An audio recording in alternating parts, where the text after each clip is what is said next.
Hello friends, स्वागत है आपका हमारे यूट्यूब चैनल जीएस बाय प्रशांत में। आज हम लोग एमसीक्यू प्रैक्टिस का दूसरा क्लास लेकर आए हैं। कल पहला क्लास था जिसमें 8 क्वेश्चन था। आज दूसरा क्लास है जिसमें 10 क्वेश्चन रखा गया है। ये क्वेश्चन के थ्रू से हम लोग इसके बनने वाले क्वेश्चन और कॉन्सेप्ट को समझेंगे। चलिए आइए शुरू करते हैं। पहला क्वेश्चन है, भारतीय राष्ट्रीय कांग्रेस ने मौलिक अधिकार पर पारित प्रस्ताव को अपने किस अधिवेशन में स्वीकार किया था? भारतीय राष्ट्रीय कांग्रेस ने मौलिक अधिकार पर पारित प्रस्ताव को अपने किस अधिवेशन में स्वीकार किया था? ए नंबर में है लाहौर अधिवेशन 1929, बी में कराची अधिवेशन 1931, सी में कलकत्ता अधिवेशन 1911 और डी में है बेलगांव अधिवेशन 1924। तो ये क्वेश्चन का सही आंसर है ऑप्शन नंबर बी, कराची अधिवेशन 1931। कराची अधिवेशन 1931 का अध्यक्षता सरदार वल्लभ भाई पटेल ने किए थे और इसी अधिवेशन में पहली बार मौलिक अधिकार पर प्रस्ताव पारित किया गया था। तो ये प्रस्ताव बनाने का काम जवाहरलाल नेहरू को मिला हुआ था। तो इसका आंसर हो गया ऑप्शन नंबर बी, कराची अधिवेशन 1931। ऑप्शन नंबर में है ए, लाहौर अधिवेशन 1929। इसमें क्या हुआ था? तो इसमें पहली बार पूर्ण स्वराज का मांग घोषित किया गया था, जिसकी अध्यक्षता जवाहरलाल नेहरू ने किए थे। ऑप्शन नंबर सी, कलकत्ता अधिवेशन 1911।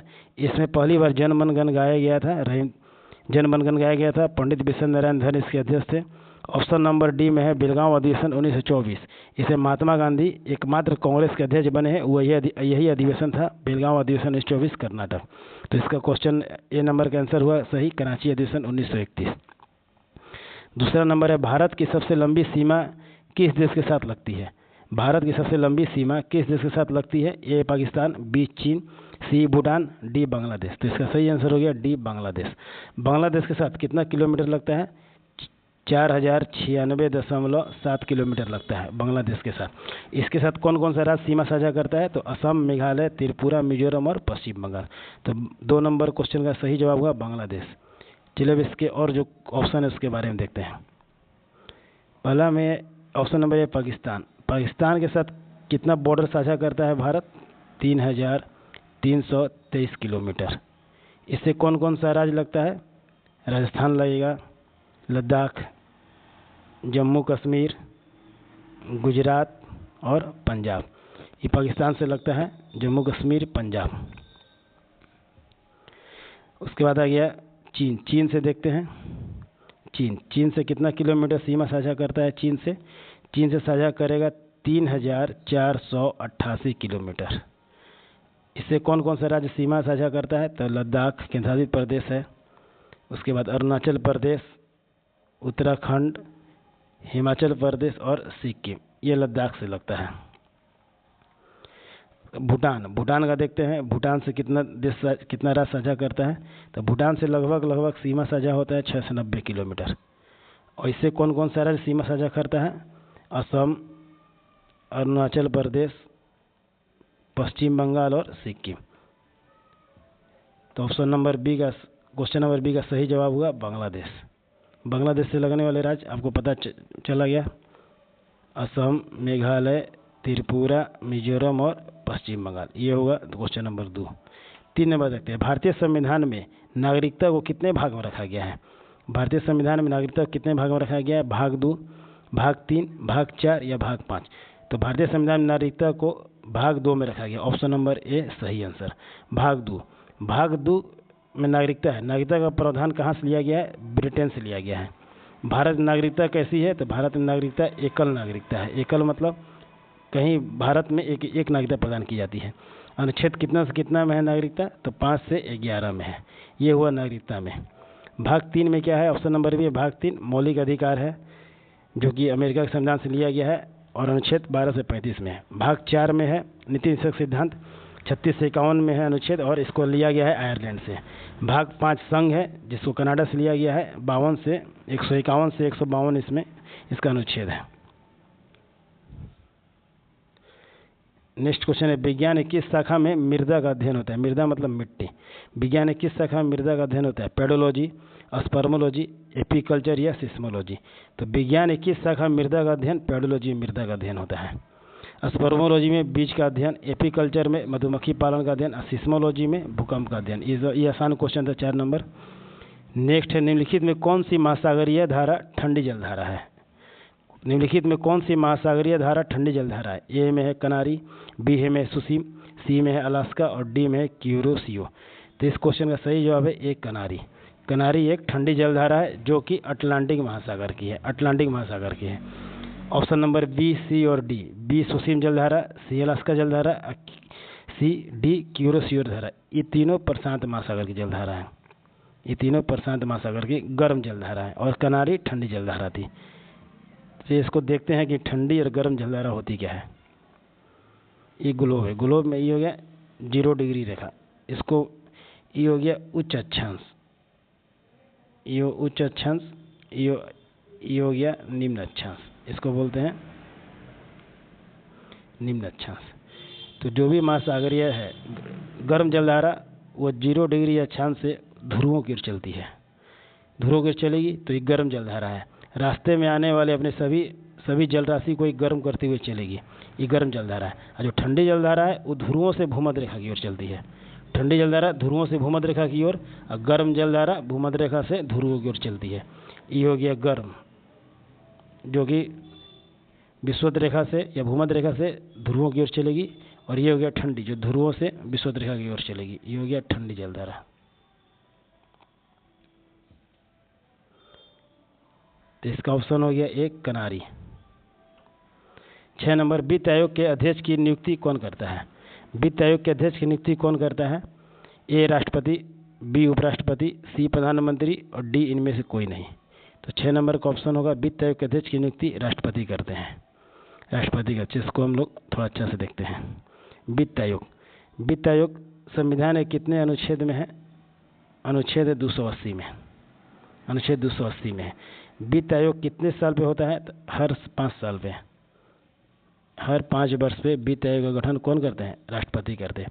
अब तक कितने वित्त आयोग गठन हो चुका है? तब तक 16 वित्त आयोग गठन हो चुका है, अब तक 16 वित्त आयोग गठन हो चुका है। 16 वित्त आयोग गठन। पहला वित्त आयोग गठन कब हुआ था? फर्स्ट हुआ था 1951 में, 1951 में हुआ था। केसी नियोगी इसके अध्यक्ष थे, केसी नियोगी इसके अध्यक्ष थे, ठीक है, केसी नियोगी अध्यक्ष थे। अभी 16 वित्त आयोग, इसके अध्यक्ष कौन है? 16 वित्त आयोग के अध्यक्ष है अरविंद पनगड़िया, ठीक है, अरविंद पनगड़िया, इसको याद रखना, अरविंद पनगड़िया। इससे पहले 15वें कौन थे? 15वें कौन थे? एन.के. सिंह, 15वें थे एन.के. सिंह। 14वें कौन थे? वाई.वी. रेड्डी, 14वें थे वाई.वी. रेड्डी।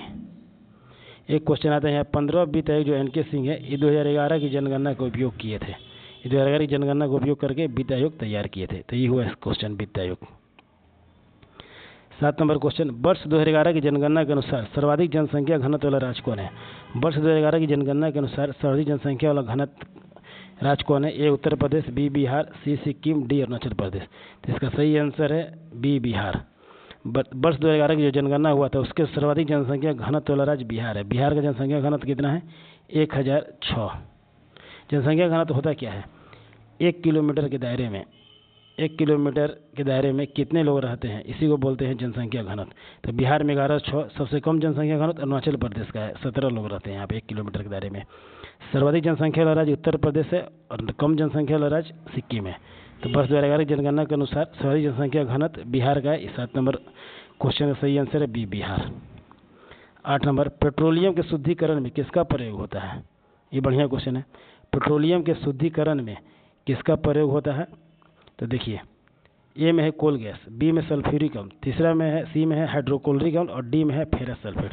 तो इसका सही आंसर हो जाएगा हाइड्रोक्लोरिक अम्ल। हाइड्रोक्लोरिक अम्ल पेट्रोलियम का शुद्धिकरण तो करता ही करता है, साथ ही साथ क्लोरीन के निर्माण में,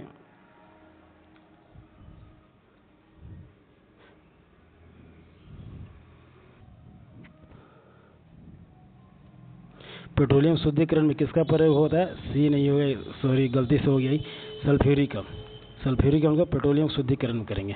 एक कोल गैस, कोल गैस का उपयोग कहाँ होगा? तो कोल गैस का उपयोग होता है ईंधन बनाने में। हाइड्रोक्लोरिक अम्ल का उपयोग होगा क्लोरीन, अम्लज और रंग बनाने में। फेरस सल्फेट का प्रयोग होगा रंग उद्योग में, मोहर लवण बनाने में और स्याही बनाने में। पेट्रोलियम शुद्धिकरण में किसका उपयोग होता है? तो ऑप्शन नंबर बी सल्फ्यूरिक अम्ल राइट आंसर। प्रत्यक्ष कर में सुधार के लिए किस समिति का गठन किया गया था? प्रत्यक्ष कर में सुधार के लिए किस समिति का गठन किया गया था? एल के झा समिति, वांचू समिति, पार्थ सारथी समिति या डी भूरेलाल समिति। प्रत्यक्ष कर में सुधार के लिए किस समिति का गठन किया गया था? एल.के. झा समिति, वांचू समिति, पार्थ सारथी समिति या भूरेलाल समिति। तो इसका आंसर है वांचू समिति, बी नंबर। तो एल.के. झा समिति यह प्रत्यक्ष कर से है। सी में है पार्थ समिति, कर नीति के लिए है। और डी में है भूरेलाल समिति, तो मोटर वाहन करों में वृद्धि के लिए। ऑप्शन नंबर 9 का ऑप्शन नंबर बी सही, वांचू समिति। ऑप्शन नंबर डी 10, कूनो राष्ट्रीय उद्यान कहाँ है? कूनो राष्ट्रीय उद्यान कहाँ है? राजस्थान, उत्तर प्रदेश, मध्य प्रदेश या झारखंड। तो कूनो राष्ट्रीय उद्यान है मध्य प्रदेश में। कूनो राष्ट्रीय उद्यान 10 का सही आंसर है सी, मध्य प्रदेश। मध्य प्रदेश में बहुत सारे राष्ट्रीय उद्यान हैं, इसको हम लोग एक एक करके देखते हैं। कान्हा राष्ट्रीय उद्यान, माधव राष्ट्रीय उद्यान, बांधवगढ़ राष्ट्रीय उद्यान, एक होता है फॉसिल्स जीवाश्म राष्ट्रीय उद्यान, पेंच राष्ट्रीय उद्यान, वन विहार राष्ट्रीय उद्यान, पन्ना राष्ट्रीय उद्यान, संजय राष्ट्रीय उद्यान, सतपुड़ा राष्ट्रीय उद्यान, ओंकारेश्वर राष्ट्रीय उद्यान, डायनासोर जीवाश्म पार्क और कूनो नेशनल पार्क। इतना ही 10-12 राष्ट्रीय उद्यान अकेले मध्य प्रदेश में स्थित है। तो 10 का सही आंसर है सी, मध्य प्रदेश। तो इस तरह से हम लोग 10 क्वेश्चन के माध्यम से इसका आंसर देखें, और भी ऑप्शन से क्या क्वेश्चन बन सकता है उसके बारे में देखें। उम्मीद करते हैं आपको यह श्रृंखला जो शुरू हम लोग किए हैं ये अच्छी लग रही होगी। ये प्रीवियस ईयर क्वेश्चन है, जो भी एग्जाम में कोई ना कोई एग्जाम में आया हुआ क्वेश्चन है वही प्रीवियस ईयर क्वेश्चन है। तो इसी तरह से हम लोग इसको आगे निरंतर जारी रखेंगे, और कुछ दिन के बाद हम लोग लूसेंट सीरीज स्टार्ट करेंगे। Lucent series page by page पढ़ाया जाएगा और उसको एक एक सब्जेक्ट करके ख़त्म कर दिया जाएगा। तो लूसेंट सीरीज बहुत जल्द शुरू करेंगे। इस वीडियो में आपको जो भी अच्छा लगा हो, जो भी त्रुटि होगा कमेंट के माध्यम से बताइएगा। आपको देखने के लिए आपका बहुत बहुत धन्यवाद।